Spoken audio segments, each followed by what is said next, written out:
జగన్మోహన్ రెడ్డి గారి సీటుకి లోకేష్ ఎత్తపెట్టడం ఏంటి అని అనుకోవచ్చు. అది సాధ్యమవుతుందా లేదా అని కూడా అనుకోవచ్చు. సీటు మారుతుందా లేదనేది కూడా పెద్ద డౌటే. కానీ 2 వెర్షన్స్ అయితే వినిపిస్తున్నాయి.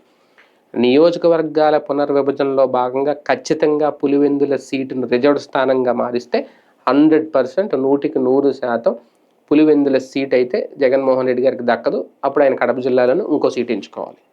లేదు అలా జరగకపోతే కనుక ఈ మహిళా రిజర్వేషన్ బిల్లు ద్వారా ఒకవేళ పులివెందుల నుంచి తెలుగుదేశం పార్టీ తరపున, ఎందుకంటే 33% అని చెప్పి అన్నారు కాబట్టి, ఒకవేళ మహిళా బిల్లు పాస్ అయినా అవ్వకపోయినా సరే ఖచ్చితంగా అక్కడ ఒక మహిళా అభ్యర్థిని బరిలోకి దించి జగన్మోహన్ రెడ్డి గారి మీద గెలుపు సాధించేలాగా ప్లాన్ చేస్తున్నారా అని రెండోది. కాకపోతే పులివెందులు కనుక జగన్మోహన్ రెడ్డి ఉంటే ఆయన మీద గెలవడం అనేది చాలా కష్టం.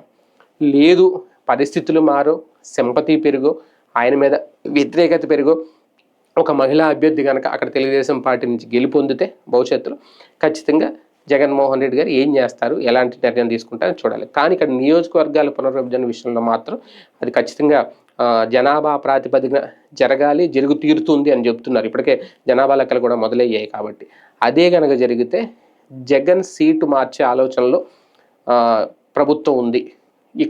దీనికి ఆలోచించుకొని ఇప్పటి నుంచి కొన్ని కీలక నిర్ణయాలు తీసుకుంటున్నారు. ఎందుకంటే గతంలో వీళ్ళు ప్రకటన చేశారు, పులివెందుల్లో కూడా గెలిచి చూపిస్తాం, వాళ్ళు కుప్పంలో కూడా గెలుస్తామని వాళ్ళు ప్రకటన చేశారు. అప్పుడు ఓకే, ఆ 2 సాధ్యం కాలేదు, అది వేరే విషయం.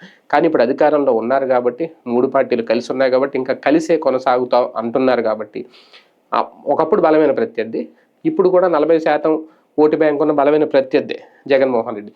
కానీ ఆయన ఇంకా వీక్ చేయాలంటే ముందు ఆయన సీటు మీదే గురి పెట్టాలి అనే ఆలోచన చేస్తుంది తెలుగుదేశం పార్టీ అనేది కొంతమంది రాజకీయ విమర్శలు చెప్తున్నమాట. అందుకే ఆ నేపథ్యంలోనే ఇప్పుడు నిన్న ప్రకటన చేశారు, మహిళా రిజర్వేషన్ బిల్ ఖచ్చితంగా అమలు చేస్తామని. అలాగే జనాభా ప్రాతిపదికన కనుక నియోజకవర్గాల పునర్విభజన అనేది ఖచ్చితంగా చేస్తారు అనేది కూడా, అదే కనుక జరిగితే జగన్ సీటుకి ఎత్తపెట్టబోతున్నారా భవిష్యత్తు రాజకీయాల్లో నారా లోకేష్ అనేది పెద్ద చర్చ.